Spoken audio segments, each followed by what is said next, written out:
United States of America, and to the republic for which it stands, one nation, under God, indivisible, with liberty and justice for all. All right, roll call. Paul Seymour. Here. Andy Lyons. Here. Tom Schneider. Mike Knoll. Here. Dave Staub. Here. Jim Kittle. Here. Randy Tyler. Here. Greg McAdams. Here. So Jared Eubank is present. Heather Shout.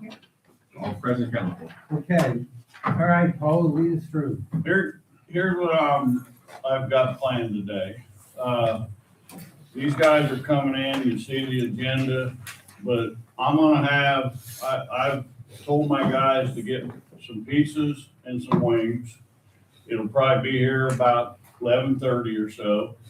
And at that time, we'll make a decision whether, everybody wants to get up and just fill their plates up, take maybe a 15-minute break, and then carry on with the meeting, or a half-hour break to eat or whatever. But I didn't want everybody to get hungry during this and want to leave. The other thing that I need to do is I've been invited to the Corps again to make a presentation, and I've decided that I want a picture of you guys, and I'm going to start our presentation off with us having a meeting on how we meet and plan to educate people, because that's what this meeting part of it's about. So I've got one of the guys coming up, and he'll be getting a picture of us that I want to use as a cover page on this presentation that I want to put in there. We haven't got anything at all that I can do anything like that with.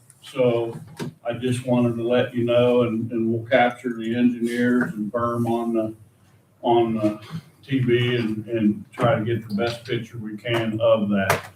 And then Berm, the only other thing I'd like to do, because we could possibly be taking a lunch break, is I'd like to go over this FEMA first and give my guys an update. And of course, you and Luke and John will be the talkers on that. And I want you to go first as far as possibly how we would move forward with the Greendale levy, so that you don't have to hang in here on this call. I'm sure you got other things to do. I'd like you to go first on that before John goes into the Lawrenceburg levy system, if that's okay with you. But if you want to hang around and listen, that's up to you. But that's all I got, Jimmy. Okay, all right, so again, Paul put together a brief agenda. So I think our first topic at this work session is we need to talk about, and I have the agenda in front of you. Everyone should have the agenda that came from the January 29th FEMA meeting at 3:00. We had, here was just their agenda. So if you want to start, I don't know how you guys want to go about it, but Luke, you can start, John, and then again, Berm was on the call along with Jamie, so. Well, we'll I'll just say a couple things, and then we jump into FEMA. Maybe Luke leads off, and then Berm and Jamie can add in as well, and go from there. Just a refresher why we're all here, first of all. For us, as the kind of your lead engineers on Lawrenceburg, we ultimately want to get today to making sure you understand the plan that we are recommending to go forward to get to FEMA accreditation, and get your permission to carry that initial part of that plan forward as we meet with the Corps to discuss it. So we don't want to be discussing anything that you all haven't blessed and said, you know what, we now understand it. Go ahead and go forth, and let's begin this process with the Corps. So that's our objective at the end, is to free you guys make a decision and say, yeah, go ahead, we agree.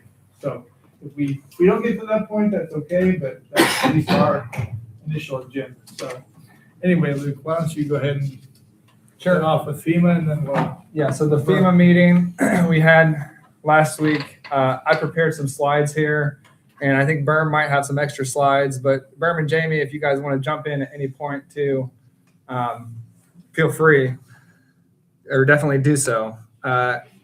So we had this FEMA meeting. All right. FEMA called the meeting to give an update on what they call the LAMP report. They have a draft LAMP report. They're supposed to be sending it this week, and we'll have 1 month to review it and have any comments. So what does the LAMP report mean? What does that mean in terms of the provisionally accreditation that the levee systems, both Greendale and Lawrenceburg, are currently in? We're just going to update you on what they said in the meeting and how it fits into the FEMA picture, so to speak. So the overall upshot, I think it was in the agenda that Paul sent out, this memo that was sent out by FEMA or whatever, but FEMA's, especially Region 5, they want to get rid of the PAL designations on all their levees, the provisionally accreditation levy. They want to get rid of it. So there's 2 ways to end it. One is through this LAMP process, and the other is just to submit all the accreditation documents, right? So the LAMP process is without the accreditation package. So if they haven't received the accreditation package, they proceed with this LAMP. And that's a FEMA process, like they're doing this LAMP report. And then the other way to get out of the PAL is to go through the accreditation process. That's called the MT2. We'll get into that a little bit. So we were at this meeting to give an update of the LAMP.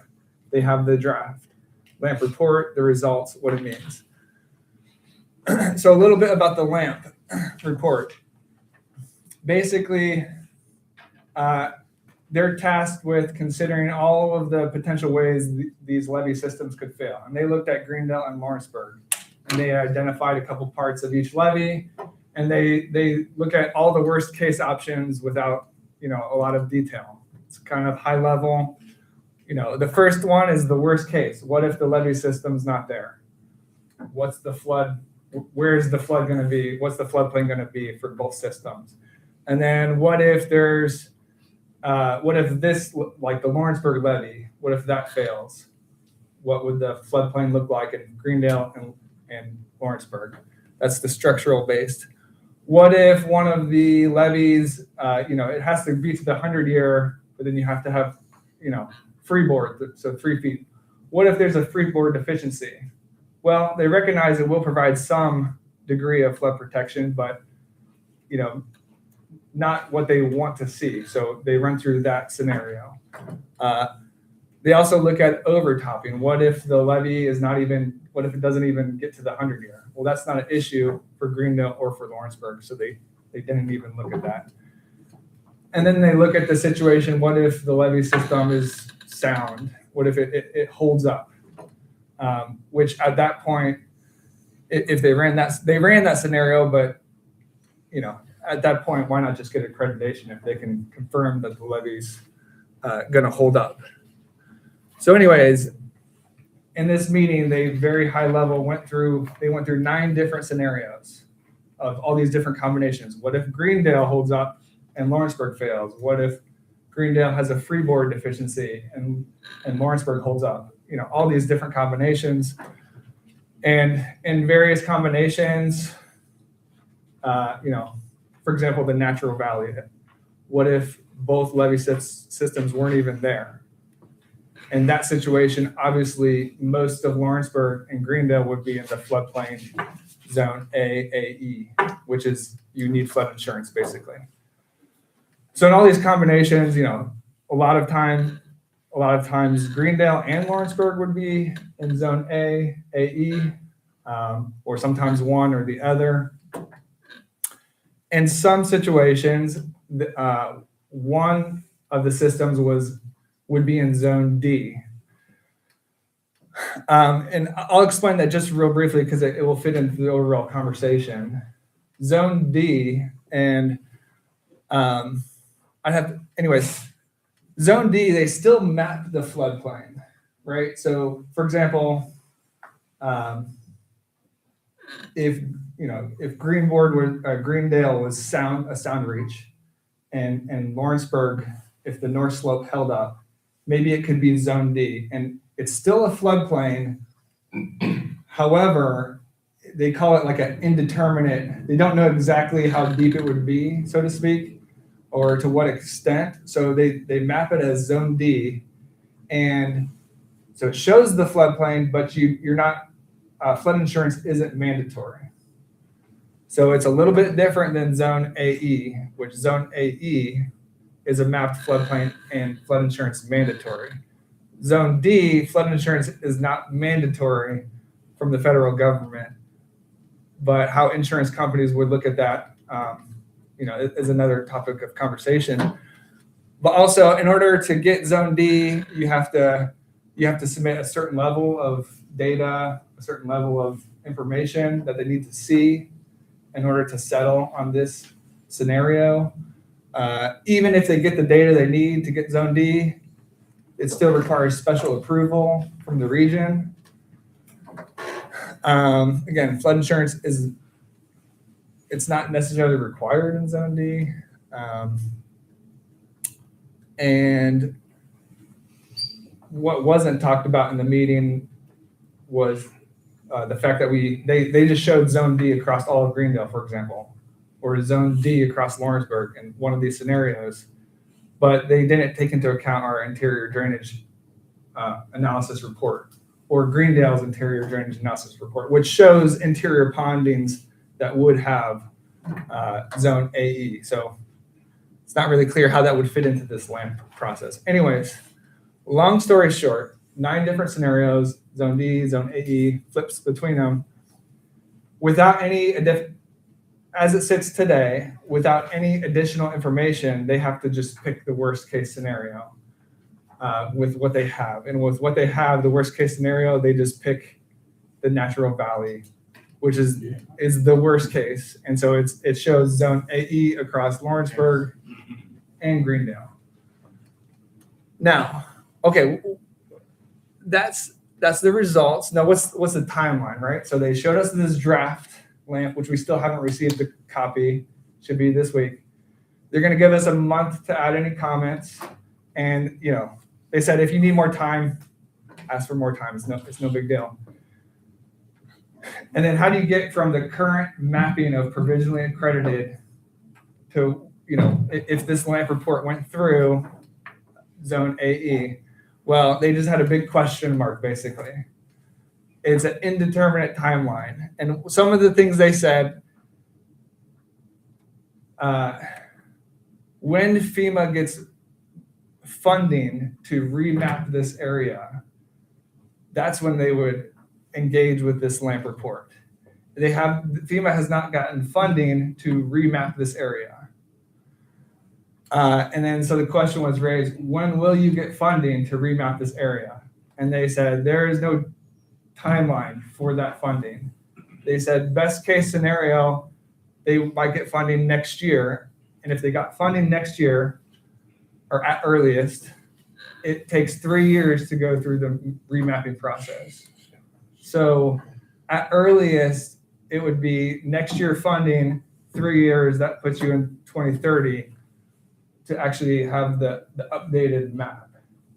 So I kind of get into this later, but the purpose of this LAMP report is for FEMA to know that when they get funding to remap all of these areas, they have a path forward. Like either when they get funding and they come to this community and say, okay, we're here to remap your maps, we know what's going to happen with this levy. Either they have a LAMP report that says this is how it's going to roll out, or they have an accreditation package and say, okay, this is, it's already resolved, so to speak. So anyways, any questions at this point? Yeah. On ahead.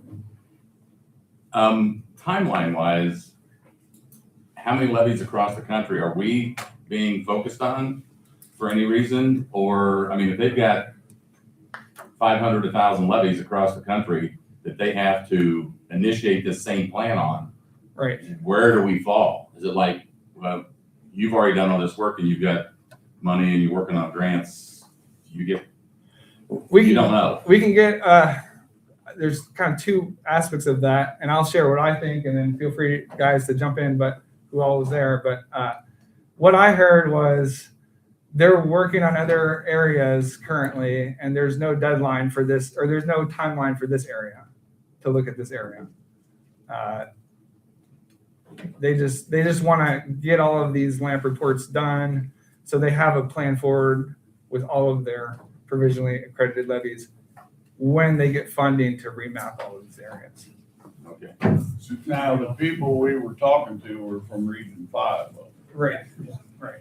so, you know, my question is, or my ask is can you guys, now you brought up the accreditation and the certification package, would you please give a definition of what that package is and what it means?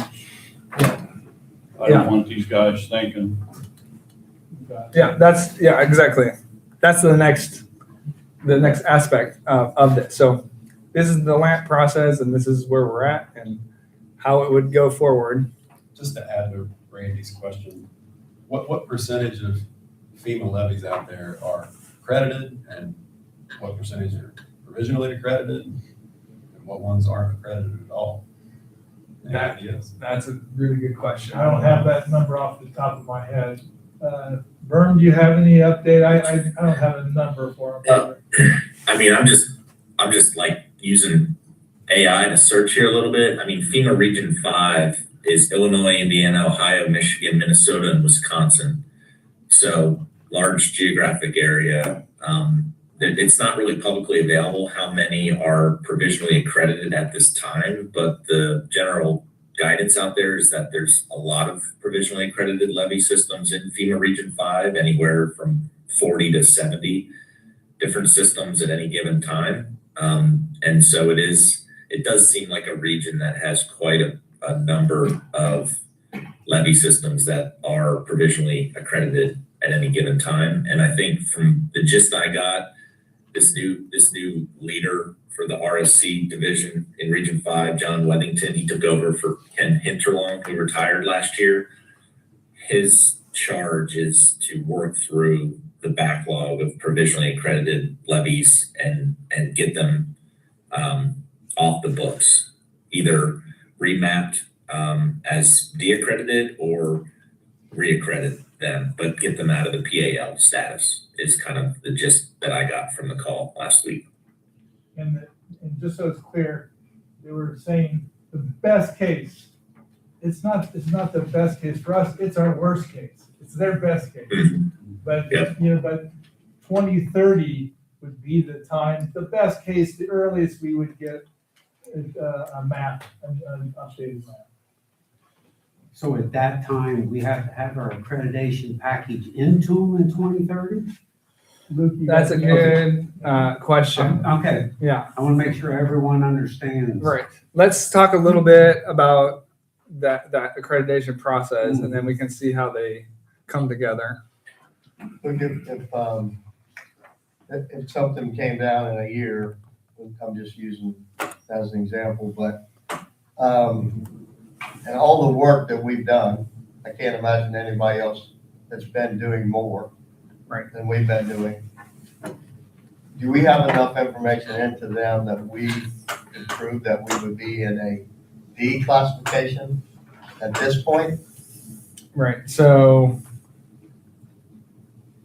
they have, there's like a chart, there's a table of, if you want to, like, there's a table of information they would need to see to incorporate that into the LAMP report. So we could certainly submit more information, and for Lawrenceburg, that's kind of the second half of the presentation as to what's the status of Lawrenceburg. We would need to do more work on the north slope to get to that. right now, would it be safe for me to say, Luke, that the accreditation package they want to see from us on Greendale and Lawrenceburg isn't what we're gonna do, it's what we got done. Right. Right. So if you don't have it done, you're gonna get de-accredited Right. by whatever dates you guys say. All construction's done. And Berm, And it's would built. you back that up? Yeah. Yeah, that's right. You have to submit all the tabs, if you guys remember the 11 tabs or whatever that are part of 44 CFR 6510, and everything has to be done, complete with as-built, signed off Yeah. by a professional engineer in the state of Indiana. And so let's talk about that process, and then we can circle back to this question too, because it might help understand the situation. So let me get this little floating thing out of here. It's moving. It's moving. There we go. All right. Yeah. So what's the other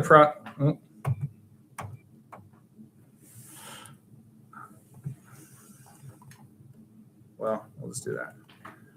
Let me try it one more time. All right.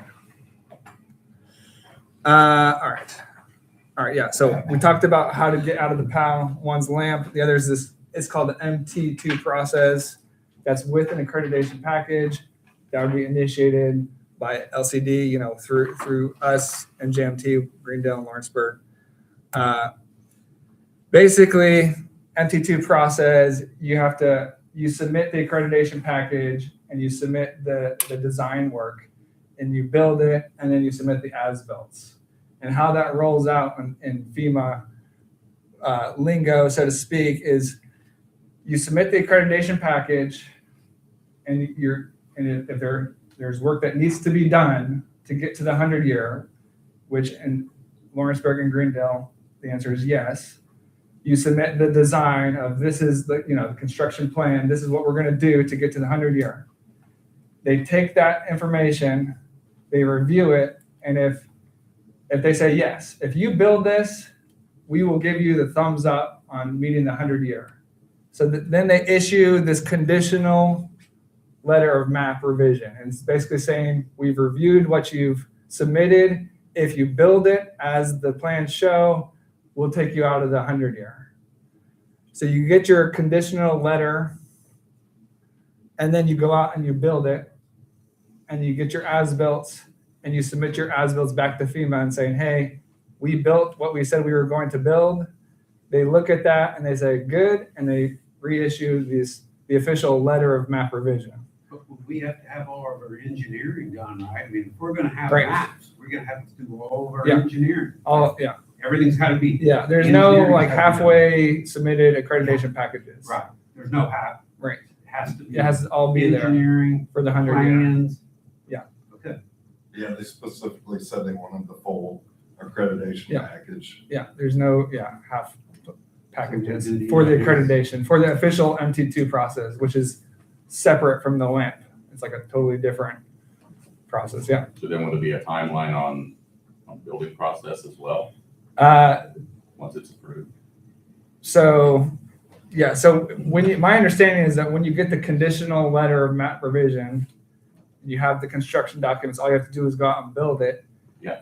That letter, I from what my understanding, it's there indefinitely, okay. so to speak, but it doesn't give you a revised map. It's just saying that if you build this, we'll approve it. Now, if it goes too long, That's what data I was might wondering, change, timeline. you might have to resubmit it if you wait too long. But in general, if you've gotten to that point, you have the construction, design documents, Yeah, it's funds though.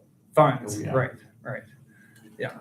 So, okay, that's how that rolls out. And what's the timeline on the LAMP? We already talked about that. What's the timeline on the MT2? It's just initiated when we're ready, and then it's a matter of getting their approval, which might take 90 days, or for a larger package maybe longer. Then you go out and build it. You build it what you need for the 100-year, and then resubmit the as-built. So another 90 days, or 4 to 6 month type thing. But anyways, that can be started at any time. So the question, and it's what we've kind of already talked about, and is the questions we were asking in the meetings too.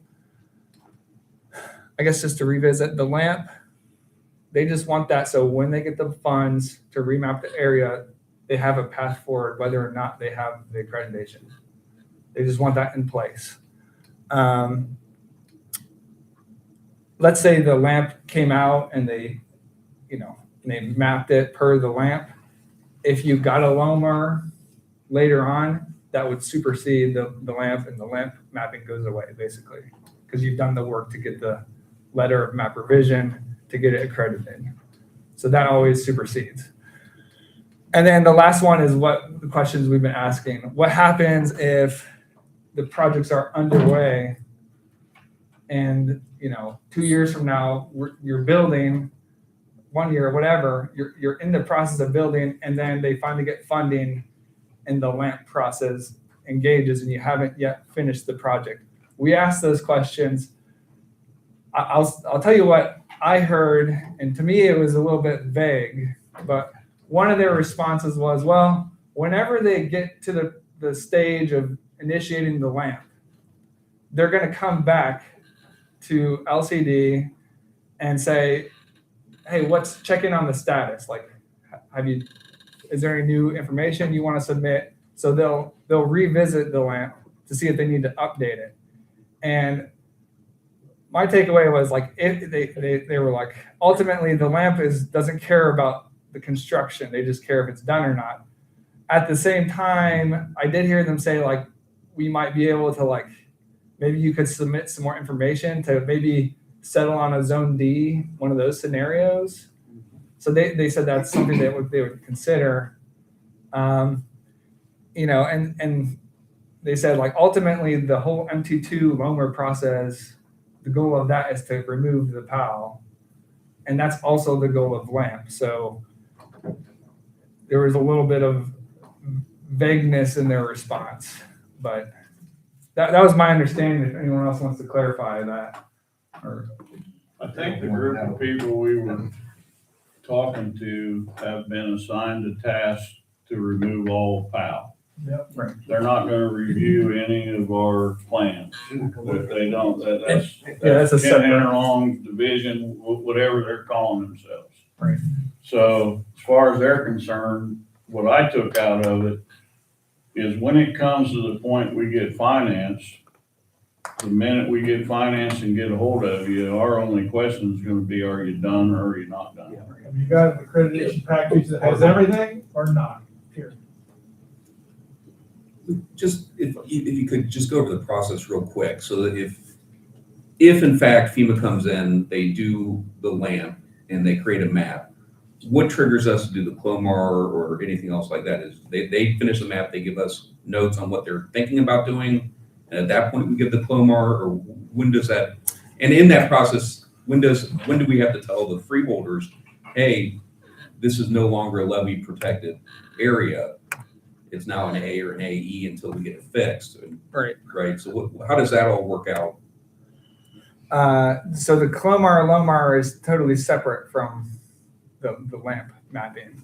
Okay. So when they engage, when they get the funds for the remapping, and if they start engaging the LAMP, so no accreditation has happened, they're going to come back, see if there's any more data, and it takes 3 years to redo the mapping. There's review comment time during that process too.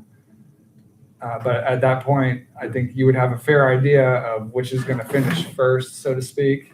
And also, I think when it first starts, they'll come back and see what data you have to possibly entertain a zone D, but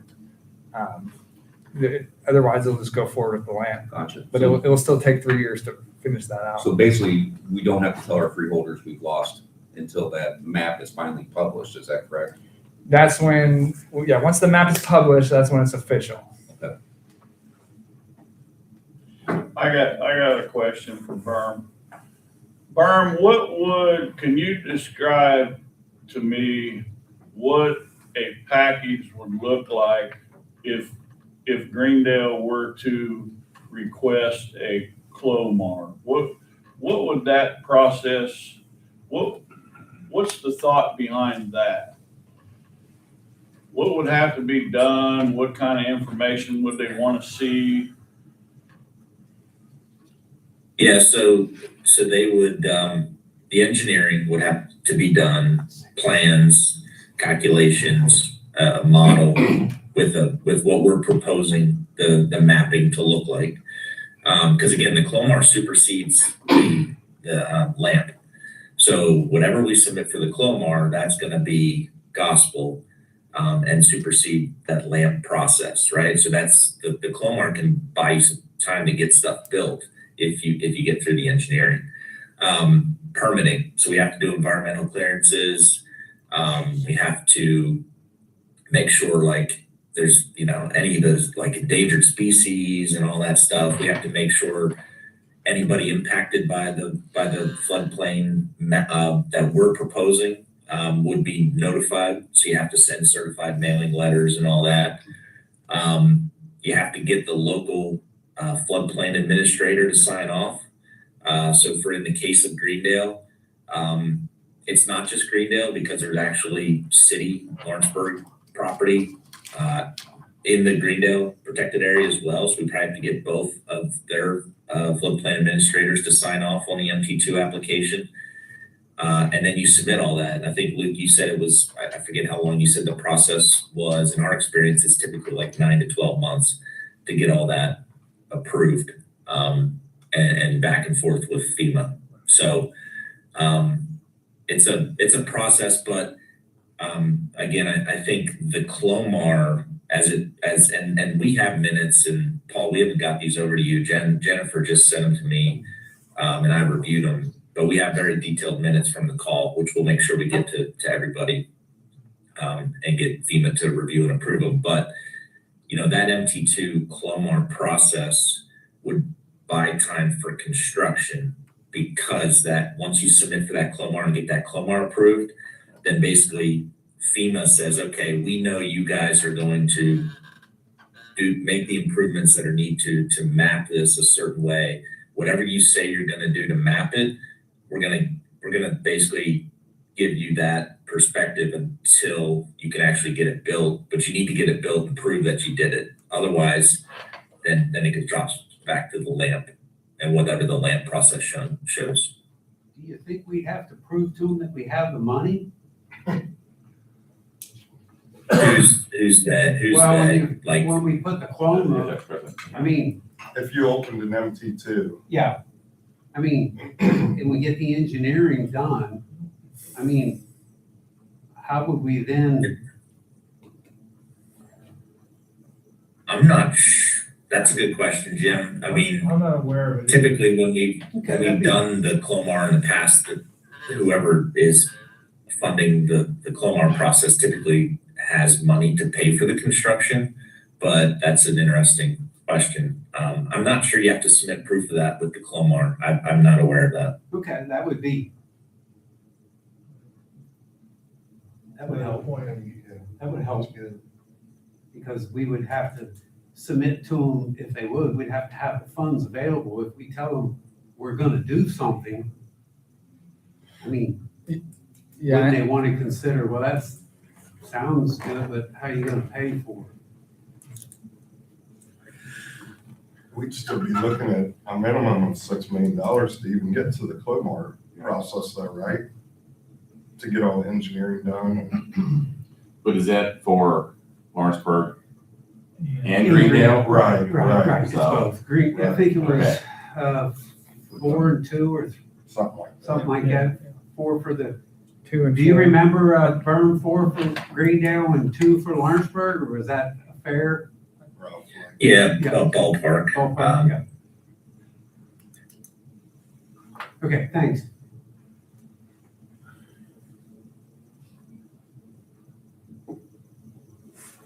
Does that That's answer your all. question? Yeah. Yeah. Yeah, thank you. That's all the slides we had for the LAMP update. And then we have a lot more slides talking about Lawrenceburg and laying out the plan in more detail. What we kind of presented in December, like adding some more detail, and we can talk through those questions. But while Berm and Jamie are on, we want to start with any conversations on Greendale. Well, we need to, what we're trying to do here, see how we're gonna move forward. Let's say let's say I got some directors that are sitting here looking at a schedule and they're thinking, hey, we got time. We got time. How would we answer that? You know, we don't need to be in a hurry here. How are we gonna answer that kind of thought process? I think on the Lawrenceburg side, we're gonna answer it by showing you the actual plan we have, and you'll see that that plan involves getting going right now. Because we're in the engineering phase still, we're heading toward, we've gone and done a bunch of design, we're gonna lay out what we've seen so far. It's not finalized, but this year is a design engineering piece. And so if we delay going forward this year, we're just pushing it closer to that 3-year period. If they get funding, that we'll need to have construction done by, before we go through another process. So for us, Lawrenceburg, we need to continue the engineering, which means continue the discussion with the Corps to make sure they're on board with the plan, so that we can certainly meet FEMA requirements, but also ultimately meet Corps requirements. So I see there's no, as far as dealing with the engineering side of Lawrenceburg, we need to continue doing that during 2026. But your plan was a 10-year plan. It's not a 10-year design plan, it's a 10-year total plan. So do we have 10 years? And we, No, yeah, so I mean- we'll lay out in the second half of this, we lay out what needs to be done for FEMA, Right, we got. and we lay out what needs to be done for the Corps. Well, you want to make sure that whatever you do for FEMA fits into the overall plan. And the 10-year, that was,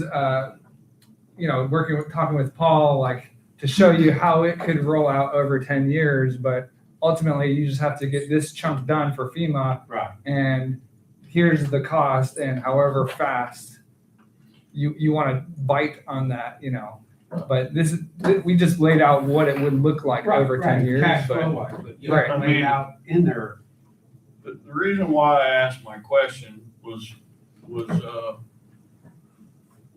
happens if we wait till 2030 or 31? That's basically, how I look at it is I know how much time everything takes. I know what it takes when you turn stuff into the Corps. We don't know what it takes when you turn stuff into FEMA. We don't know when they're gonna come back, but the guy gave us a pretty good idea of, I feel like the clock's ticking. I feel like they started the clock. It's not an 18-month cutoff like they said in the last 10 years. However, they are letting us know, and I feel like they're coming back here in 30 or 31 possibly, or earlier, and they're saying, hey, we're ready. So the answer I'm looking for is do we have the years, Berm, that we can sit on this and not be worried about it? Because I got the feeling that we don't have it. I know how long things take. I know what it takes to plan. And if we wait till they come back and then we start taking this serious, we're gonna get decertified. Mhm. It's just gonna happen. or, and I'll say just before Burr maybe answers, if you wait and you have to quickly implement a plan, you're not going to do it as cost effectively as you could by doing it logically to satisfy, at least on Warrensburg's side, the Corps as well. You're gonna be pushing to get FEMA, and you may be putting things in quickly to get that, when it would have been better to incorporate the Corps plan with that efficiently and cost effectively. So anytime you have to do that, you're maybe not doing the choices you would make if you're running a 10-year plan. So, Berm, I don't know about Greendale though. Yeah, I mean, it doesn't change our funding approach, Paul. We need to hammer down and do everything we can to try to find the grant funding. But I think there needs to be a plan B to at least get to a Clomar for Greendale before they come back with and be funded for their study. Otherwise, then the clock is really ticking, and we probably only have 18 months to get to a Clomar. So. And I think we're all pretty much in agreement that if we get 18 months wrote on us, we're just not gonna make it. Yeah. That's my whole point. I think everybody in here realizes that things don't just happen. I don't, I know that we're chasing grants. I do know that.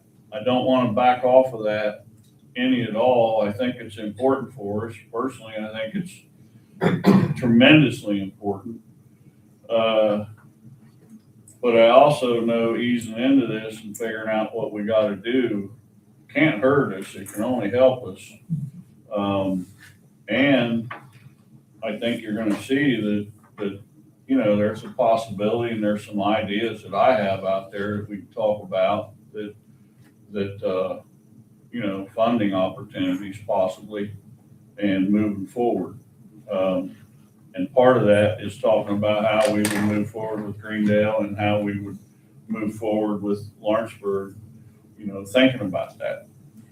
Just thinking about it. When we do the engineering, this is for Vern and John, and Luke, and we get the 6 million to go ahead and move forward. During that process, are you in constant communications? In other words, what if we get it all done and then they say, no, it's not good enough? So we've spent the money and we haven't really gotten okay. So do you constantly communicate through the process to make sure we're not going down the wrong path or something they don't like? I'll speak with Lawrenceburg and John can hop in, and then Vern can speak to Greendale. With Lawrenceburg, it's actually, I think, a nice thing, a nice situation you have, because we're going to be talking to the Corps. And that's what by the time we get to this end of this presentation, we want your agreeance for us to kind of to go to the Corps and say, hey, this is what we're seeing. This is the direction we're going, and to make sure that we're on the same page as them. So we're going to kind of be lockstep with the Corps and, submitting all the work that we're doing. And really the seepage is kind of this last seepage report is the final piece really that we need for the accreditation package, other than gathering things in general. So for you all, it's nice because you'll have Corps kind of check in and saying like, yeah, this is good. So you can go ahead, and by the time we prepare what we need for FEMA, it will be the plan that the Corps is already on board with. And we just need to go to FEMA with, hey, here's all the information, here's our stamped plans and everything. As long as we submit everything, they should look at it and say, yeah, that's good. And then they issue we're going through the MT2 process at that point. So they issue the conditional letter, which says, as long as you build it like this, we'll give you the updated map. So. And they said in the meeting, Greg, they would be FEMA and the Corps, they said they would be talking among themselves. Right. Didn't we even ask that question? Yeah, we asked FEMA that. said, hey, we talked to the Corps. Right. So, And they'll be relying, at least in Lawrenceburg, they'll be relying on the Corps heavily for the kind of technical know-how and that sort of thing. Yeah. I won't say this too much, but FEMA will be checking boxes that we've submitted things, that each bit of this has been looked at and is certified and approved by the Corps. How about on your end, Vern? Yeah, I think very similar, just without the Corps being part of it. I think the MT2 will get us there. I think that's probably the best way to get them to review what we're doing as well, because it doesn't sound like the LAMP people are going to review anything technically. And so if you want buy-in from FEMA that they will accept your accreditation package on the back end, I think the MT2 is the way to go. From a schedule perspective, yeah, we definitely got to move forward one way or the other. I think in a perfect world, if we found the money tomorrow, the 70 million or 35 million for Greendale, we would engineer it, build it, have it done in 3 to 5 years, and maybe sneak in with our final accreditation before they get the funding to remap the area, and then they just incorporate that into their mapping. I just don't see that perfect world unfolding. So I think we definitely gotta explore this MT2 and try to get ourselves at least planning for a kind of a stepwise process here, unless unless that 70 million shows up, this year or next possibly. Berm, how far away are you from being able to open an MT2? Timeline wise?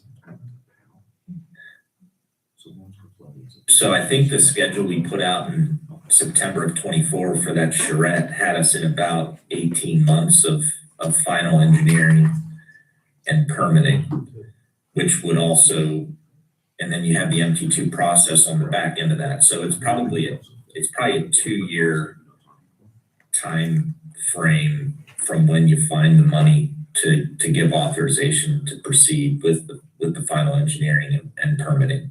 Maybe 1.5 years if you really lean on things, but you can't really submit your MT2 until you've got your floodplain mapping, which means you got to have things kind of really figured out. You can't really submit it at the beginning of the process. You got to really be done with your engineering analysis and your permitting coordination in order to submit it.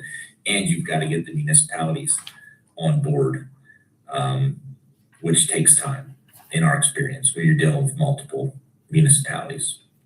So in that, Which we've already, in that 2 years, you'd be able to do the engineering and everything?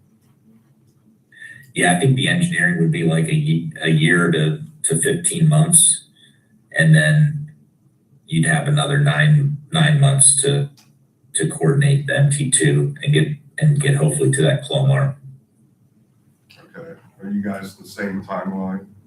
We're getting most of ours done during 2026 as far as actual engineering design work. Well- But it'll spill into next year. Yeah, and we can talk about that too at the end, but I think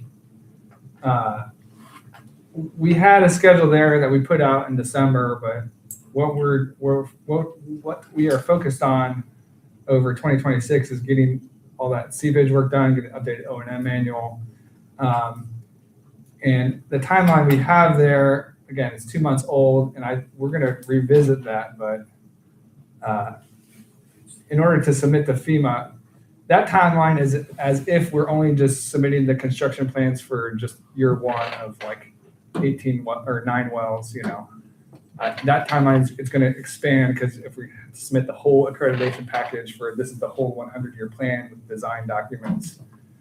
So it would expand probably for that final design of including the berm and all of the wells you need for the 100-year. It would push out into 2027, definitely, to include all of what you need in one For an design. MT2, Right, so 1.5 years. yeah. That's why I would say somewhere around that. So how about, I think it might be a good idea right now to start talking about the Greendale Levy sub-district, how we might plan on moving forward. And I can get everybody's brain thinking here on some of the thoughts I've been thinking about. I got some questions for Vern. I'm not sure whether this would be possible or not, but my question to you is I talked to Luke and John on the Lawrenceburg. It's a little bit easier to divide it up and do phases. But when I'm sitting here thinking about Greendale, I've got a huge pump station that you just can't do in phases. Once you start a pump station, you just got to do it. So would it be any benefit to us at all, in your opinion, if we made an attempt to correct the freeboard, to do some of the other things that are necessary? We've got the sinkholes, we've got the area over there. Can you possibly touch on whether that would be a possibility to phase Greendale and give us a better chance to finance and put maybe, because the way I'm thinking is if we're gonna have to ease into this, I'm keeping my fingers crossed that the second year, or the first year, or the third year, that somebody approaches us about a grant. That would be my hope. So could we possibly do something like that, Vern? You're muted, yeah. I'm on mute. Paul, you could. I'm trying to think back, and it's been a while since I looked at the maps. And when Steve Boone was here, without doing that pump station, what does the water surface in the interior look like without that pump station that's operating efficiently? And what does that mapping look like? Because whatever you submit for full accreditation to eliminate like a zone A or a large zone A back there right outside of the ponding area that we were going to improve and enhance, right? And without that pump station, that zone A is going to be pretty large, not as large as what the LAMP study's showing, which is basically like just the river depth, right?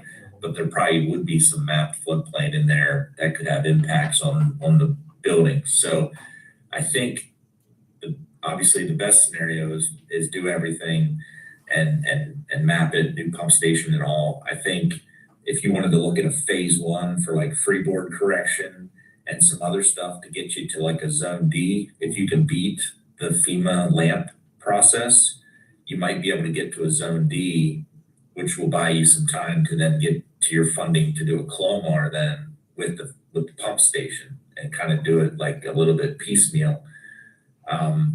I just would have to go back and look at what the cost. I think the pump station was like 18 million out of the 35, like more than half of it. And then I think the freeboard corrections was a big chunk, and then that recurring depression there at the toe, and then just some other general maintenance type stuff and some other things. I mean, there's like 20 some different projects. I mean, you could definitely phase it and try to and get yourself to that zone D on the LAMP side. I just think the CLOMAR process, you'd have to really know what your pump station was going to look like and what the final modeling and final engineering of all that would look like before you'd really want to put your CLOMAR in. And Berm, just to kind of add on to that or clarify, to get to the zone D, that'd be through the LAMP process. I think that's the only way to get to that zone D, and it's through the LAMP process. So you'd have to like do some of this work and submit enough data for them to review, but the LAMP process is still more kind of squishy, I would say. It's like maybe if you submit enough data, they can get to the spot where they're comfortable with the zone D, but then you got to get special approval. So you know there's a little bit of a uncertainty there. You spend all this money to get to the point where you can submit the data, but then you're going through the LAMP and you're kind of at the mercy of them, so to speak. One thing I would add to that is, you know, Greendale, in high water times, you have a lot of seepage. And even without the pump station, you've got pretty much a big inundation area. Yeah. So even though you can prevent overtopping as a failure, if we give them the data that shows the seepage, it's a pretty sizable area. With that interior ponding map without the pump stations. With regards to that, but we're still gonna have to do the freeboard We are. regardless. Right. Exactly. So That why leads us- not phase in some Yeah. things and get some things started? Yeah. It's only gonna be a positive direction Right. toward, and it's Yeah. part of the whole picture. It It's gonna is. have to be done anyway. That could also trigger the funding for the LAMP too. Yes. Right? Didn't they say if we Well, came to them with a I think- project, that would probably trigger the LAMP getting funded? I thought I heard. I'm them not say sure I'm about not sure I that. heard that either. Yeah, I'm not sure about that either. I mean, we don't want to trigger the LAMP getting funded. that. Well, I mean, you just can't sit on your hands all the time waiting for anticipating. Maybe they said something like if we came with a project that would trigger the remapping through like the LOMAR process. I don't know. One big obstacle we got with Greendale is the funding. And without the grant, it's a huge problem. Yeah. What would, I know that we're looking at about, let's just call it $4 million to do the design work and permitting and things on the Greendale levee. Is it to think like Mike's thinking here, would it be stupid to do the design work on the freeboard at the top of the levee and do that project without doing the design work on the pump station? And the other things, would that be a waste of money? If we could talk our partners into participating in a project like that, to where we could kind of be, the word is just buying time. I don't know if we're gonna be buying time with a project like that. I would hope, but I'm not sure. We need some assurances from the LAMP people that that was gonna be a beneficial improvement to how they would map us without the full Colmar. So in other words, they want the done, built, as built accreditation work to be done. Whatever the professional engineer says needs to be done in order to accredit the levee. If that's not all done, and there's some interim step and some interim mapping that they could offer us, that would be the only benefit in doing that, Paul, I think. But we need some assurances from them that we could actually get that interim mapping step. And Berm, correct me if I'm wrong, but I think there's kind of 3 stages in Greendale if you were to stage it like that. Is do enough work where you can Get to a D. get to a D through the LAMP, and you might need to talk to them about that. And then in theory, I think you could do all the work except for the pump station and go through the accreditation like that. But the purpose of that pump station is to drastically reduce the interior ponding. Because as it sits today, if that pump station is not built, even if you do all this work, the interior ponding is pretty large. Yes. You technically, there could be like a step there where you're working towards where you can get to that interior ponding accreditation, but you spend all that money and the ponding is still pretty big. You know, and at that point you're just left with the pump station, which is a pretty big project. So, you know. Berm, this is kind of a question on kind of a little bit. Is there any way to possibly triage the Greendale levee district by possibly just focusing on certain parts of it that are more important than others? Has that ever been thought of, or is basically there's 2 ways of thinking of it. Either the Greendale levee is just one giant machine, or it's something that can be, you know, possibly we can take off sections of it and pay attention to the ones that are the most important. Has any engineering thought been done to that? Or is it possible at all? When you say triage, you mean like the areas that would have to be mapped based on interior ponding, or like the projects and phasing the projects in? So I'm looking at the land itself. You know, it's kind of like if you have an infected limb, you cut off an infected limb kind of deal. That's kind of what I'm looking at. Is there any parts of Greendale that are salvageable of the Greendale district without doing all of these projects? So, you know, like we have the big industry here right in the middle. Of course, we'd like to save, but there are areas such as the ponding area behind that are just ponding areas. There's never going to be filled. You know, we're never going to allow people to Yeah. fill in. So I'm just wondering if that could be taken out or you know, basically any thought to that at all. Does that make sense? Yeah, I think the problem is that ponding area, as Luke just said, gets really large if you have no effective means to pump it. And even with pumping it, there's still going to be ponding areas. It's not going to meet criteria for mapping. I think the mapping criteria is like a foot of depth or more.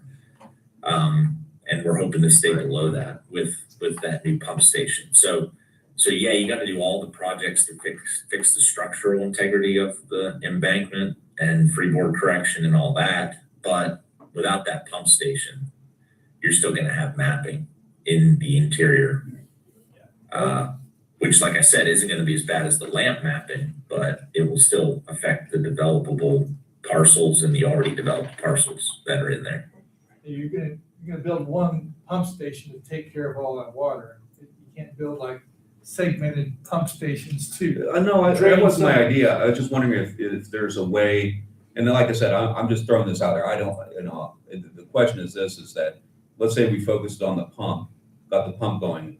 Could there be areas of the Greendale levee that possibly that we don't care whether or not it's a levee designated area, that maybe it does go to A&E, and I think we already talked about the ponding areas are already gonna be mapped as A&E and stuff like that. So what, is there areas that we could maybe focus on and as kind of a sacrifice to protect the main chunk of the investments in this area? I think it's the areas that already, when the river comes up, I think it's those areas that already pond and flood. And I think, we haven't seen 100-year flood on that, right? I don't know what the 2018 event was. That was a high one, but It's about 15, You know, 20. it's pretty expansive. So I get what you're saying, Jared. I just don't know that there's a way to parse that out other than to show you what that 100-year interior ponding looks like without a pump station and with a pump station. We have that, and I believe. We've got maps on a 100-year event, get 3 inches of rain. We've got all those maps, Jared. It might have been even before your time. That if we, the combination of the high Yeah. water event I and mean, rain. the, it's not the city did the project to try to cut that ditch in at the toe over by Ridge Avenue to force the water over there. Just doesn't, it's not utilized because it's not the low point in the valley. The water flows out in the areas they want to develop. And so, I mean, it has water in it, but a majority of the flow still flows where it always did and not over on the high side at the toe over there.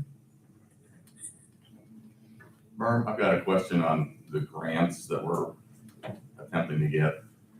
And so when you apply for a grant, you're applying for a certain project. Are we gonna be competing, if it's a Greendale project or a Lawrenceburg project, are we gonna be competing when we're writing these grants as to which project is gonna be funded? I don't know if that. Yeah, good question. So right now, to me, the project is everything. Okay. Which is what we're going for. And we haven't wanted to chop it up. The only thing we've talked about breaking out was the engineering part. But that's the engineering and permitting for everything. So to me, that is the project and everything, because this LAMP includes both levee systems in one study. That is the project. That is why Lawrenceburg, Greendale have been kind of connected at the hip. That's why the benefit cost analysis has been connected, so we can show we're greater than 1 between the two of them. Because when you start to break these up and you start to fragment them by freeboard correction or pump station or whatever, then you start to lose some of that connectivity, and then they could potentially compete against one another for funding. Well, I guess my question would be is if the BRIC grant isn't available, we can't go for a grant that's $70 million, $80 million, and we go for a $10 million grant or a $20 million grant, how are we gonna decide where that's gonna go? So if they give you the option, I would use that for the engineering and permitting to get to the Clomar MT2. For Because I don't think you're not gonna beat the LAMP process. It's all about beating that with the full accreditation. I don't think that's gonna happen. and And even with Lawrenceburg, because you got a 10-year phase in on those relief wells. So I think that would be the priority. And then the other priority would be to look at these projects that could potentially get you into a zone. Like if you can't get to the full MT2 Clomar, then you get to these zone Ds. And then you work with FEMA and say, we've got 10 million. This is what we could do for that 10 million. Can we get some assurance we can get to these zone Ds as we work towards full accreditation and try to get to the next step? I don't know, John and Luke, if you see things differently. well, to kind of tack onto that, and maybe you can clarify with the grants, but since all of the grant is a united package of Greendale and Lawrenceburg, let's say we got a 10 million it would be split out between Greendale and Lawrenceburg. That's my understanding. Berm, is that right? Like, since you're submitting both, you kind of take the 10 million and be like, well, actually, we just want to use it for just Lawrenceburg first. Is that right? You'd have to use it. You'd have to split it out kind of We equally. couldn't do that. Right, If yeah. we're gonna turn in For the the grants. grant and be combined, it's gonna have to be a combination. Should be a specific set of work that's planned. Right. And that's what it's gonna Yeah. apply. And it's for both. Right. Yeah. Right.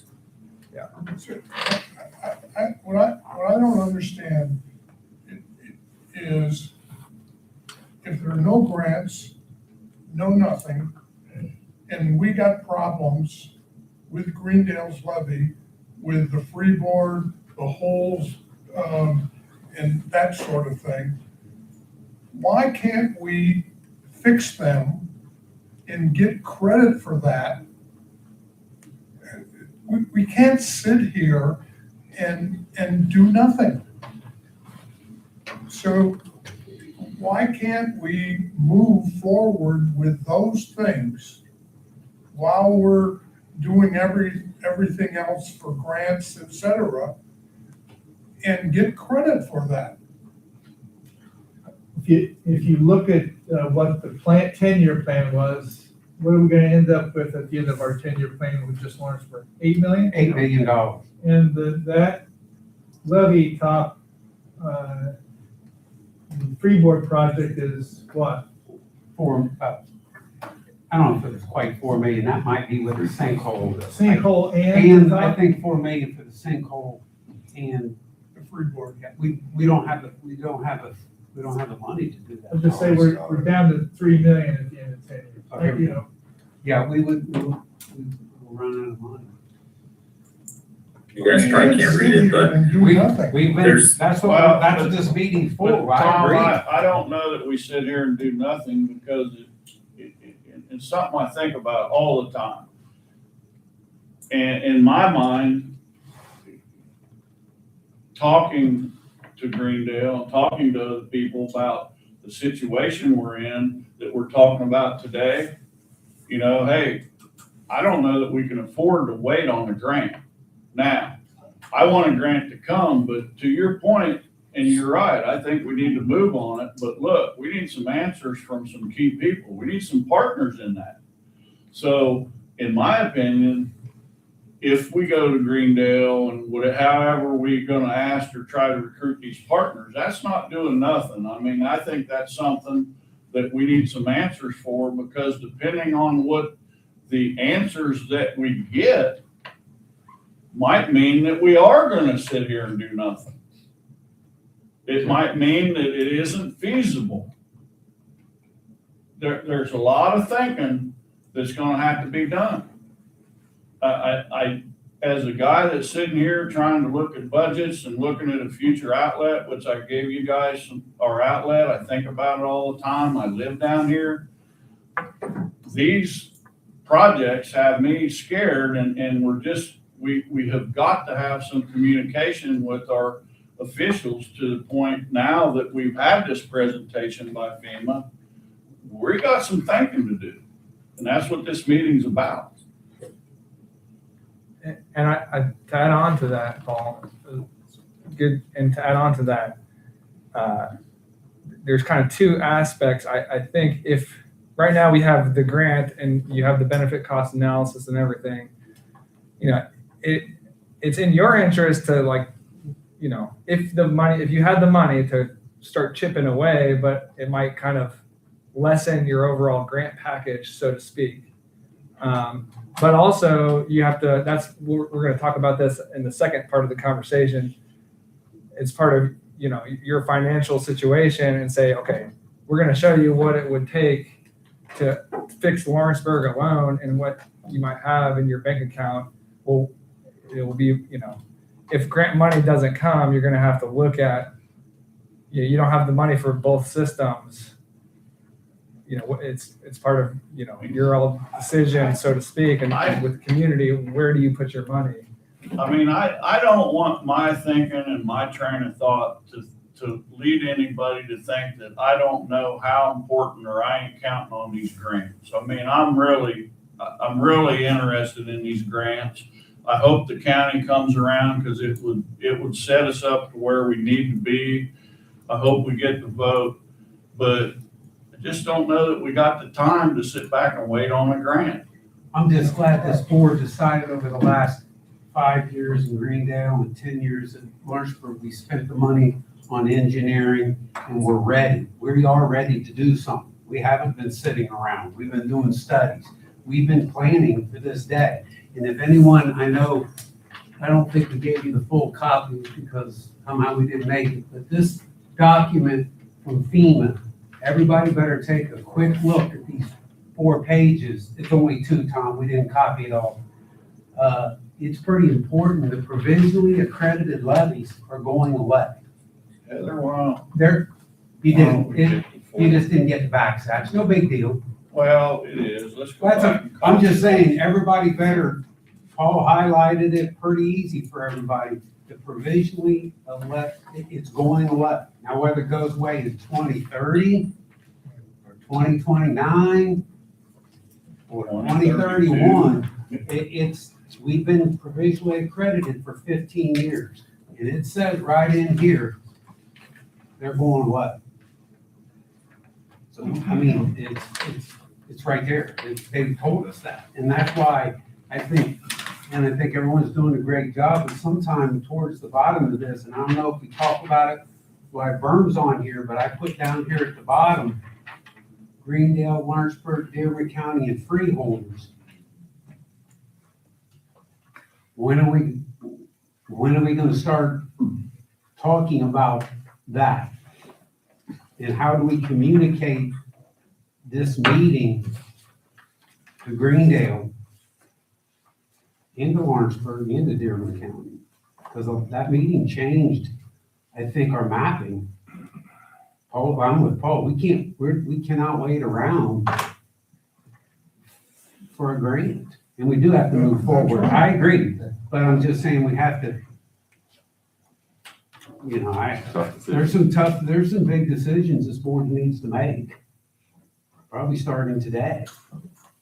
At the end of this meeting, we got decisions to make. And I don't think waiting is a wise thing.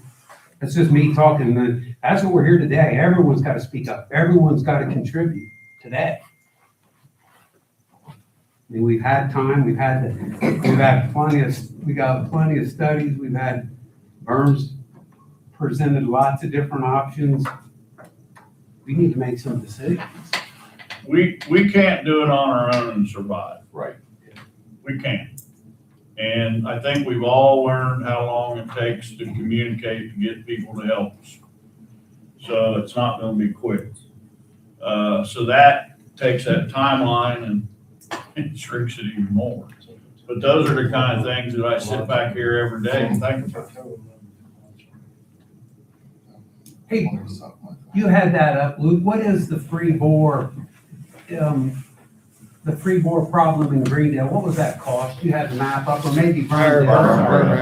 What was that? I shared it. I couldn't see it. What's the free bore? So it's like 1.7. I mean, we included the bike trail on top as well as part of that. But I think there might be some flexibility there once we really dig into it and see where the funding might come from. If there's some sort of we were talking about trail funding maybe at one point for some of that. But if you take this 35.739 million, which includes just some general kind of maintenance type stuff as well, 169,000, you end up, if you take the pump station out, you end up with about 8.25 million in improvements besides the pump station. So the pump station's a huge part of it. So you could phase the rest of that in, and then you're only left with the pump station, but you would need to get at least to a Clomar with the pump station, or you're going to have a pretty big mapped area in the interior. Gets you to the Clomar though. Yeah, it gives us You can finish the time. design and get to a Clomar. Shrinks it a But little you're- more than the land, but You're looking at an $8 million project, so you're not avoiding finding partners. Oh, Anything Right. project you do, you're gonna have to need partners. You're right. That's right. And that's what me and Jimmy are looking for today is permission to, you know, how are we gonna go about? If you look at the total number of people and dollars affected, what's the difference, Lawrenceburg and Greendale? A huge difference. well, that's reflected in the cost benefit analysis. Well, right, exactly, but Yeah. if you have to look at a project, are you gonna look at getting something done in Lawrenceburg? Because it's affecting how many more people in business and whatever. I guess my first question would be, as a homeowner downtown, whose money is it? Yeah. That's my first question. Whose money is it? Is it Lawrenceburg's or is it Greendale's? I have my opinion, but that's a decision that, you know, Byron, if we decided to move forward with this engineering for the total package, since it's basically a 2-year project, and 2 months in, we were able to secure a grant from the state, what's that look like paying for the rest of the engineering? If we're already out of pocket a few $100,000 on it, but we're able to get $5, $6, $7 million to finish the engineering, is that something we can use on a project we already started? A grant? Yeah, I would think so. I mean, Jennifer's not here, but I would think so. I think what she's always advised is that you can't use previously expended funds. Like, you can't get reimbursed for monies that you've already paid, but if the grant comes in midstream, anything there forward, I would say you could use for, and if we needed to rescope something to make a paper trail for that, we could do it. hey, Berman, might be a good idea for you to, I mean, I got a rough idea, but we did a pre-application to Aaron Houchin's office. What would be the earliest we could expect if things just went great? What's the earliest if they consider us for a grant? It's not this year, right? Yeah, they just made, there was an article last week, I'll send it to you. She got $7.5 million for like 4 or 5 different projects in Indiana for CPF, which is what we're looking for. I think the biggest one was 4 million. So that was published last week. They just made those appropriations. So it would be next year at this time, in January, we would find out. That's the earliest That's it the would happen. earliest. Because remember, Michael Grimm, when we had our meeting, Bert went over that with us. And remember, we talked about the engineering, and didn't he give us that maybe the average grant size would be about $2 million? I thought he mentioned that 2 million to be, because I remember we were 4 short as far as the total engineering package of 6. I'm almost sure he said that 2 million, but Paul's right. It would be next year. It would be 2027 at this time next year. So. Yeah, here's the article. So for $7.5 million came out January 26. 4 million for Charlestown blight elimination, 1.2 million for Indiana University, $1,975,000, 175. So 2 million is probably average, but she did get something Oh, yeah. before.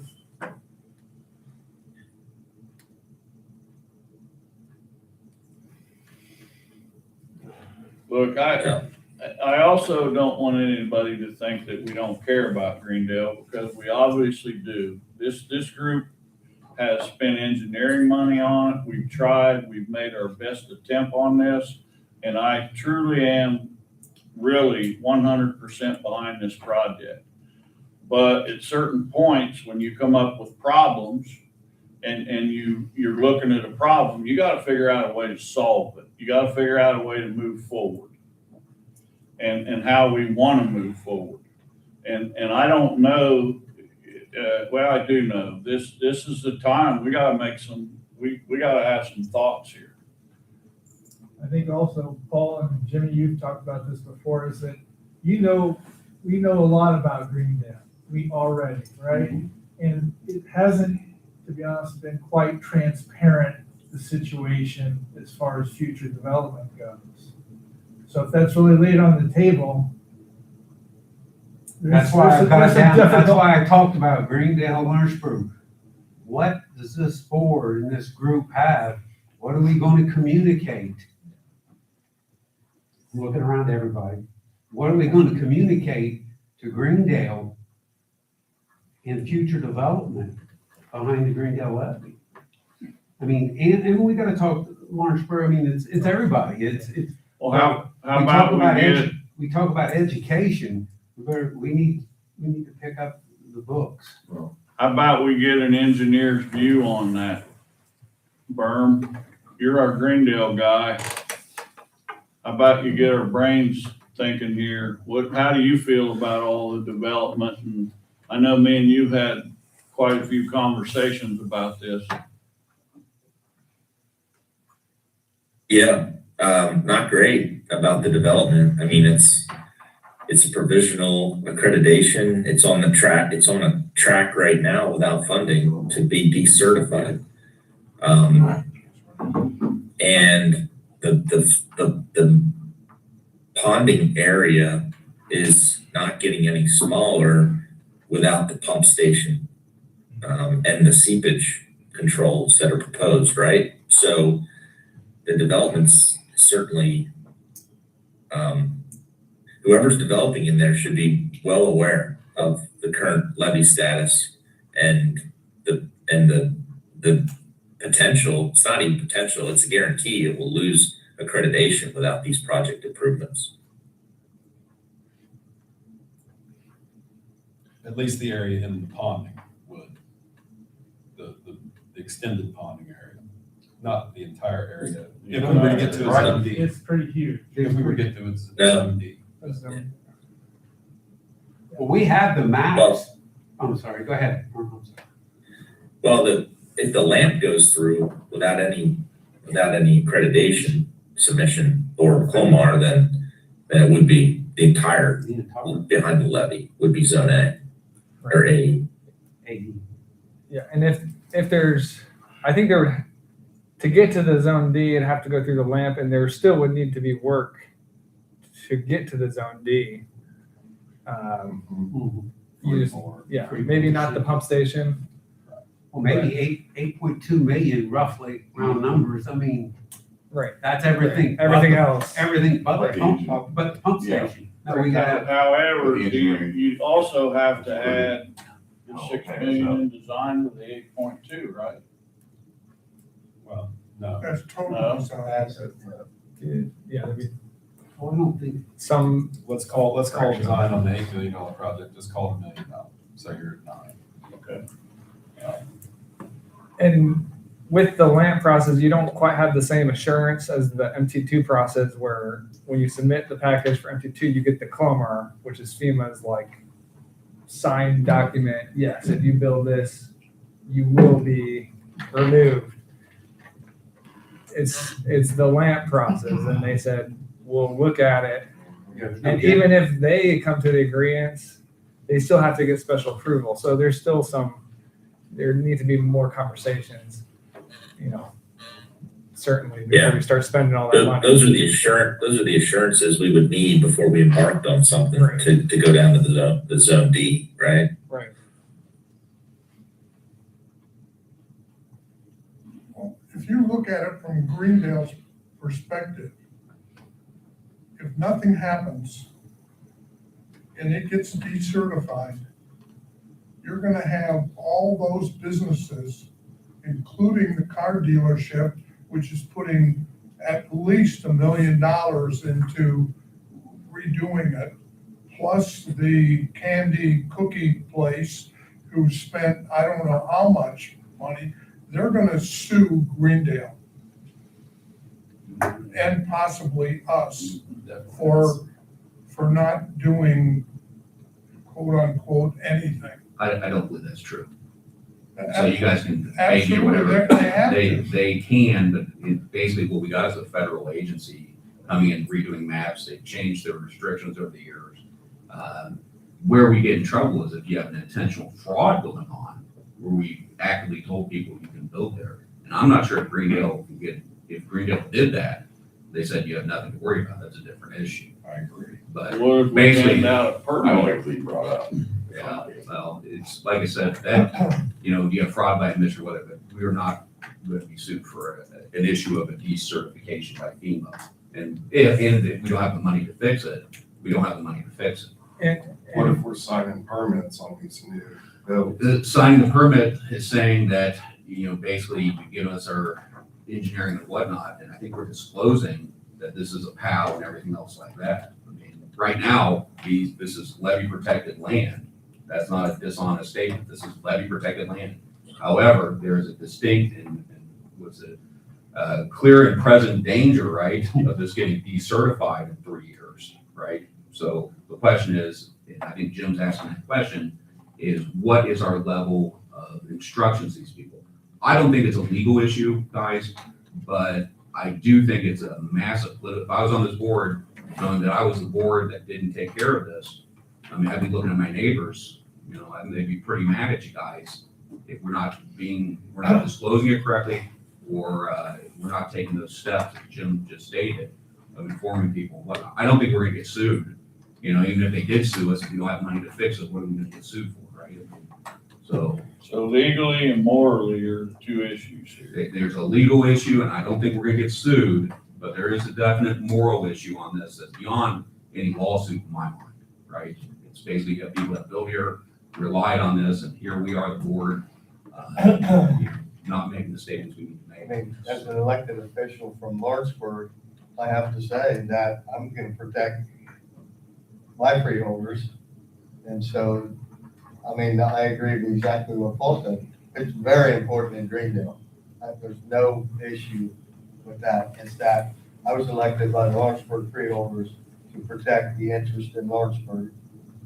And that's what I would have to do, is that their interest and what projects need to be done to get that certification for the Lawrenceburg levy. That would be my standpoint, that we need to move forward with whatever we can do that's gonna be the best scenario for the whole overall That's right. picture. We gotta do something. Well, And, really, and we're working to, I mean, nobody can say that we have not put in the effort to do that.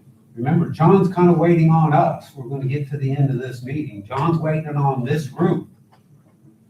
He's waiting. He gave us the time frame. So towards the end of this meeting, I mean, we're running a little bit over. All great talk. I got all day. We're Everybody's gonna have getting much to close do. to lunch, so I would like to ask Jamie. I mean, Jamie's been listening in Burb's group here, so I just want to make sure if there's any other comments that they want to make, you know, I want to hear them. Is there any other comments from your end, Burm, on your team? No, Jamie, I don't know if you have anything.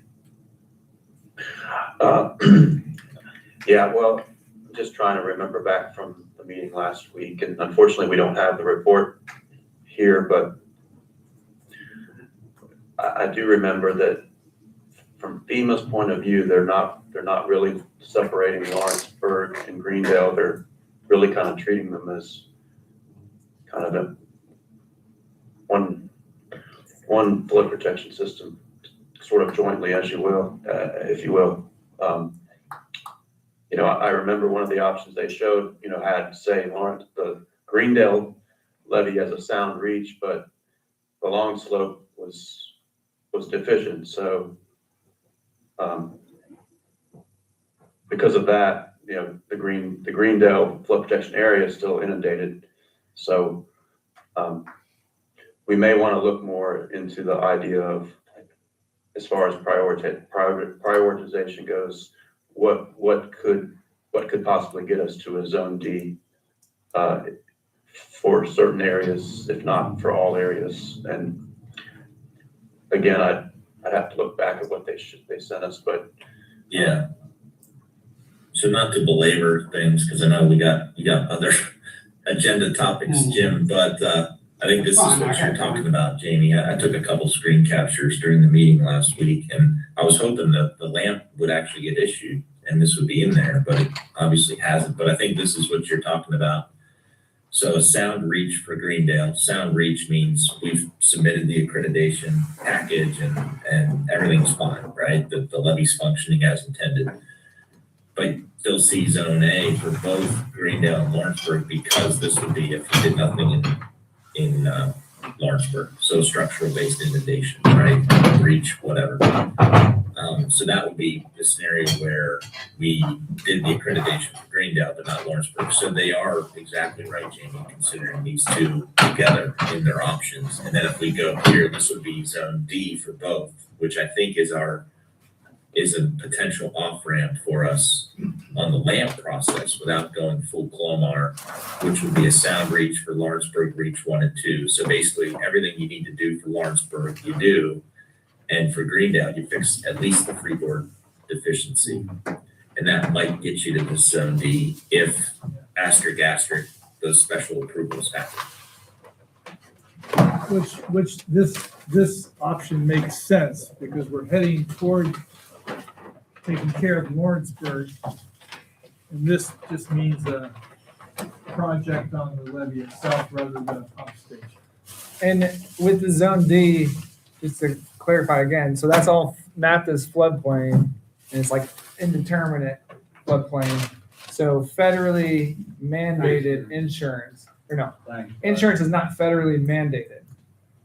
To Right. me, I have a question is, would an insurance company on their own require that? I don't know the answer to that question. they can. So That's anyway, totally up to them. it's just not federally mandated like zone A. That's a good point. Yeah, it's, So how, and a lender can still require it, That was whether or my not question, is that's. Yeah, the banker just confirmed that. Yeah, just because it's federal doesn't mean we evaluate the risk and go, you have to get flood insurance. Yeah, they can. you can do it on your own. Yeah, doesn't have to be a mandated.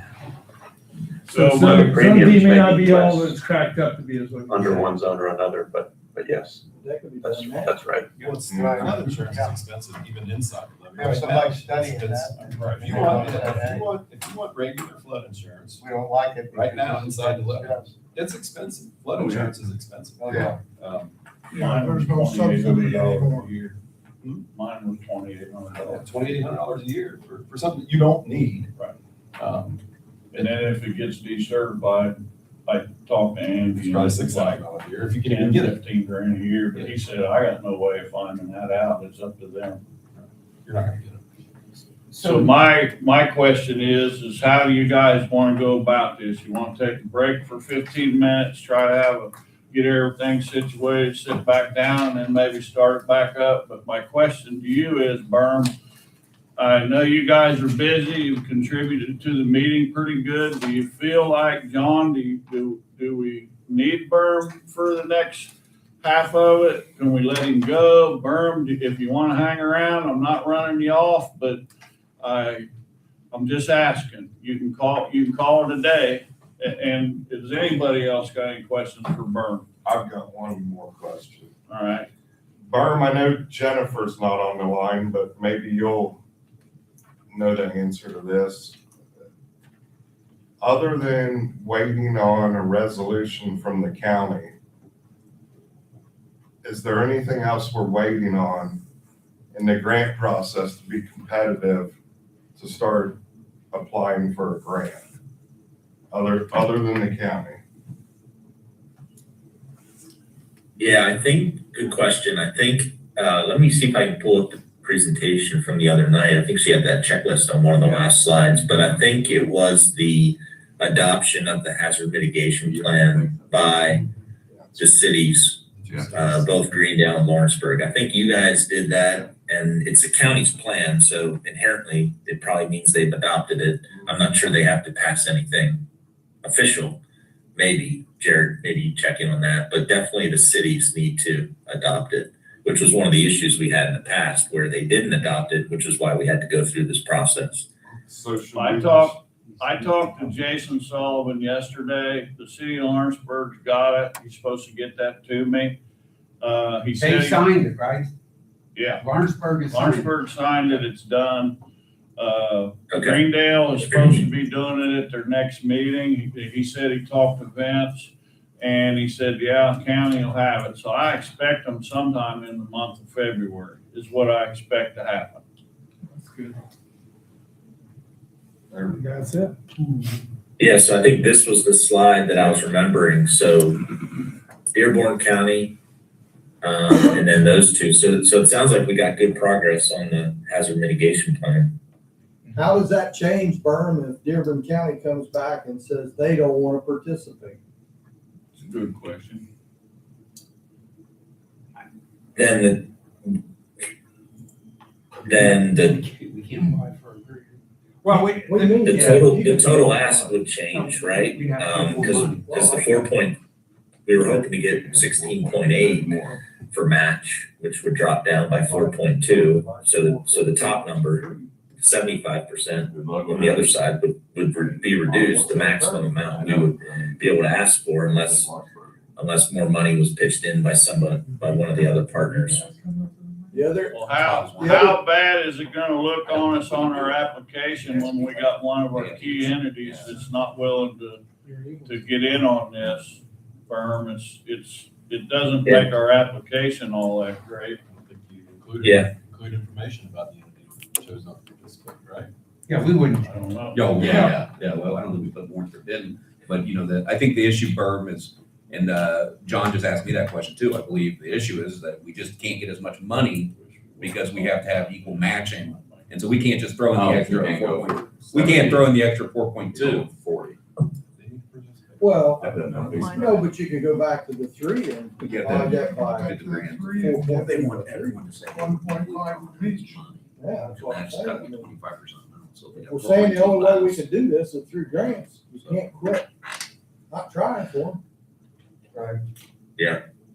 Well, that's one thing while we're talking about that, I mean, again, we've got to decide as a group here, I don't know if anyone's seen the local paper, please get it, read it. It said in there that the county's next meeting, we need to go back to the county and ask for the funds. Liz made a note in there that we need to go back and ask for the funds, and that's in May. County council. Yeah, and I think we're gonna look into Getting a March date. a March date. Paul has right over there, isn't it March? Jared, I didn't want Jared to do this yet, but we need to ask. They have a meeting scheduled in March. Give me that, Satch. They meet twice a month. No, you're not thinking of the same. We're thinking of the, It says March 18th, 5 PM if needed. And we got that off the website, right, Heather? so we need for Jared to make a request to put us on the agenda. We need to get there in March. In the interim, I think we made a request that, correct me if I'm wrong, Jared, but a good thing for them to do was to get with Jared and the attorney in Greendale and the attorney from Lawrenceburg and see just how they creatively did their See if funding. they can put pressure on them. Well, not pressure, but they can tell them. Take pressure off them, actually. Yeah, this is That's how actually opposite. we developed, our funding. Maybe you guys can figure out how it works best for you. In that meeting. But if they're not even talking about it, and then you're gonna go there and ask, okay, for a decision, well, they're gonna sit there and look at one another and say, okay, we're gonna do it, but how do we do it? Right. They need to be doing that now. Right. And I think we asked the attorney to get with the other attorneys and, their attorney, Andy's smart. Andy. Andy's smart. yeah, and Anthony. That was brought up. Yeah, I know, Yeah. but if they're not doing it, are they doing it? Have they contacted you? Not yet. That's what I'm But saying. we're gonna be proactive on that right They're not Oh, I gonna- know, Yeah. that's why, I'm not gonna- that's I why may I'm have to bringing take it my up. car and just throw them in the back and we're gonna take care Well, of that's them. why I'm bringing it up, because you could sit and wait for a meeting for a month, 2 months, but if they're not talking about it, which is what happened between us and Lawrenceburg, we eventually had to go back and keep asking because they never talked about it. And if they're not- Lansing's talking about it. I know he is, and so is Mark Dole. I had a conversation with Mark, good conversations. But they need to all figure out, first of all, if they can do the funding for it, they have to determine, that's up to them, but And I They hope can- if they got more questions, they would reach out to us too. absolutely. I try to answer Mark the best I can.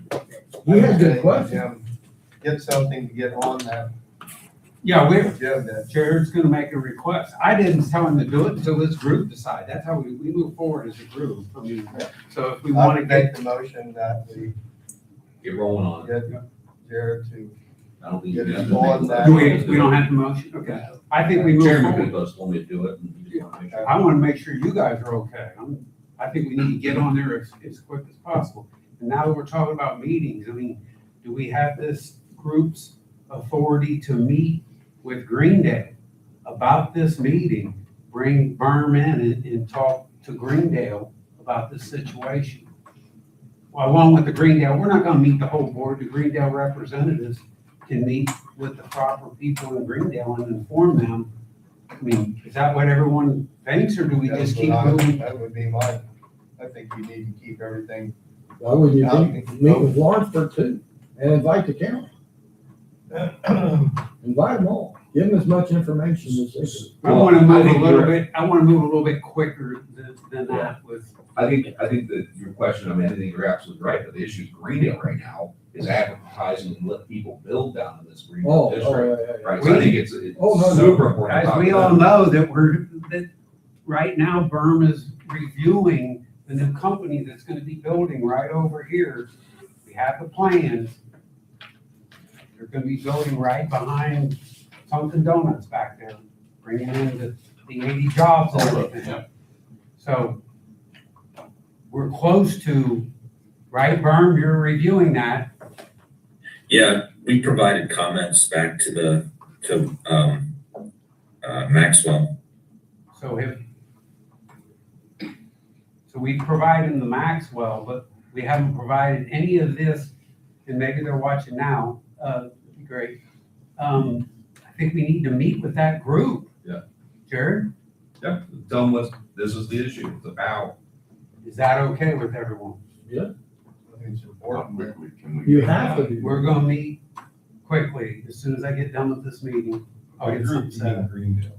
Please, By meet with that group, you're talking. Greendale, oh yeah, it'd take a while to get a meeting organized with the other two. Just think, we're gonna have to wait till May to talk to the county, so I don't know if that's, I disagree with that, because they're able to call special meetings, they just did it for us once. I think they got on here, it says if needed. no, we're gonna get on. You think we should talk to them before then, Greg? I mean, Jared's gonna talk to them. Oh, yeah, about the funding. I'm Yeah, talking but about, still, he can, I'm talking about this FEMA meeting. yeah, I think you have to, yeah, because that's gonna affect them in the long run.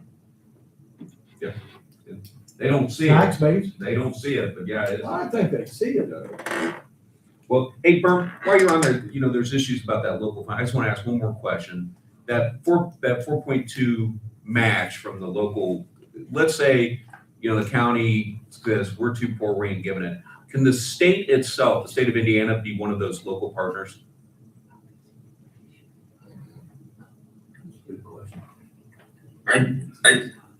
It's a good question.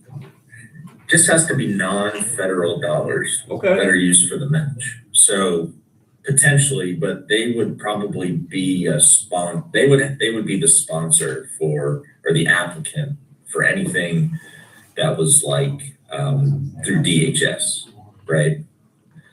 So I think when we met with the hazard mitigation officer for the state a year or two ago, I think her response to some of that was, well, we would provide our support that way and not financially, but things are different, things are changed. We could certainly explore that.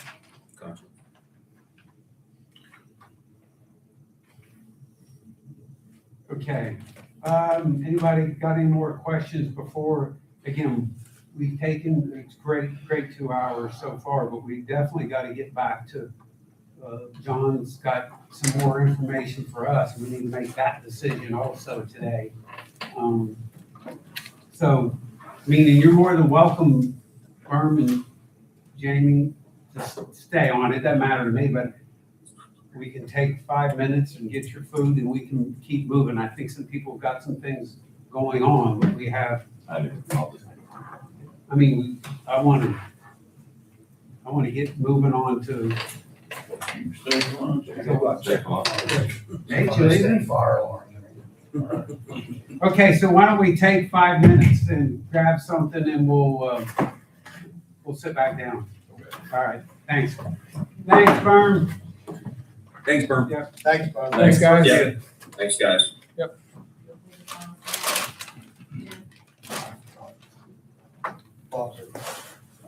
Meeting adjourned.